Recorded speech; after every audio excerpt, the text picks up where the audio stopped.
So welcome back. This is part 2 of my cheapy Chinesey carburetor. I'm going to give you a bit of a spoiler alert. I got it to work, which we'll cover off now in this part of the video. So if you're interested, stay tuned. I didn't do much. I just cleaned out the carb and she runs. Anyway, $45 well spent. Not just a paperweight anymore.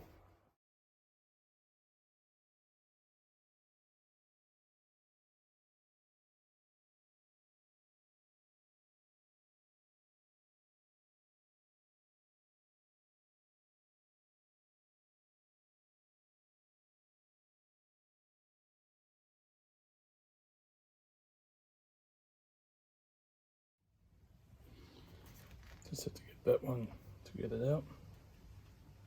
Keep these together.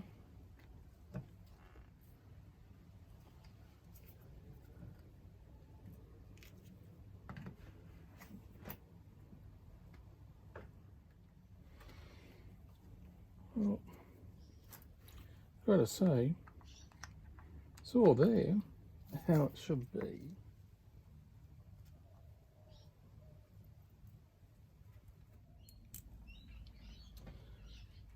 I've taken the whole thing apart. It's fully complete. It's a very faithful recreation of the original carburetor. Everything's there, little brass inserts, all the castings. It's all how it should be, but it just doesn't work. So that's the frustrating thing. Someone or some ones have gone to the trouble to make a faithful reproduction, and a fully complete one, not a half-hearted one, but a proper one, but they just didn't do the extra little bit just to actually make it work. The jets are all clear. I can't see why it shouldn't be working. I will give it a good clean out with my carb cleaner and put it back together again, but there's nothing obvious as to why it's not working. So we'll put it back together and see how we go. I've just finished putting it all back together. I've given it a thorough clean with my carb cleaner and the air gun.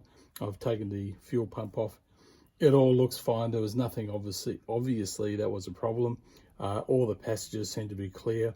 All the jets seem to be clear. I can try putting it on again and having another go at it now that it's all been thoroughly cleaned, but I wouldn't expect any major difference in the result that I've already had with it. So I'll probably, when I get a chance, put it back on and have another go at it. All right, I've given the carburetor a thorough cleaning. I've pulled all the jets out. It's all clean. I've now put it back on, so we'll give it a second crack.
Well, I didn't have any great hopes for that carburetor after Saturday, but I have to say I'm very pleasantly surprised. It's running beautifully. The old carb sitting here on the bench now, I've still got it on the motor. When I pulled it apart yesterday and stripped it, I gave it a really thorough cleaning. I dumped half a can of carb cleaner through all the jets, through all the passages. Everything was flowing out. There was nothing obvious there. There was no obvious schmutz or bad machining, burrs or any of those sorts of things. Everything looked okay to my untrained eye. But I gave it a thorough cleaning, gave it a thorough blowing out with the can of airbrush. This has worked out to be really useful, definitely worth having. And today it works beautifully. I don't know, maybe on Saturday, the motor sitting just under the eave in the rain, it was getting lightly rained on. Maybe that caused me a few ignition problems. I did have a bit of a miss in the motor later on during the day where I had to swap the plugs out, and that did eventually sort of come good. So I wasn't sure if there was a plug problem or a bit of water on the electrics.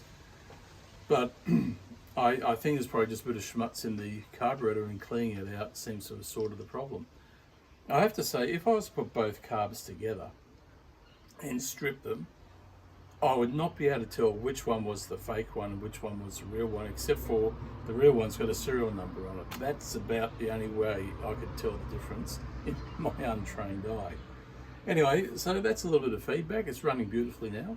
That little tacho, it's really fantastic. I love it because I could set the revs to exactly what I wanted, not just going by ear, which is good enough, but in a comparison, I've set the revs to in neutral to idle, the same as this carburetor, which is about 1250 revs. I put it into gear, it idles around 950 revs, which is what this carburetor does.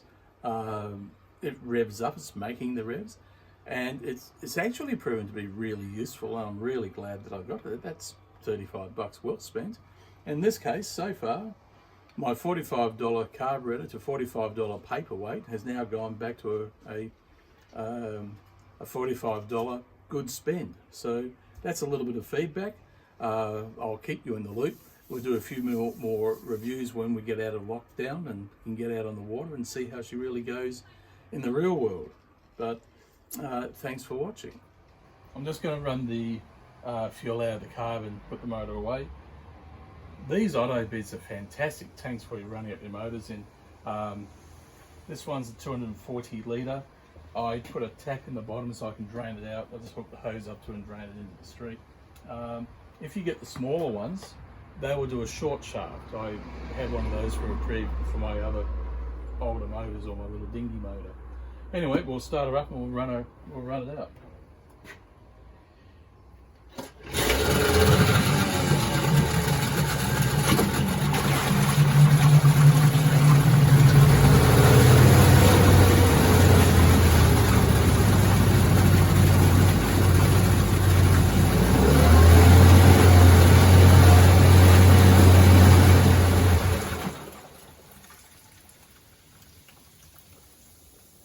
There we go.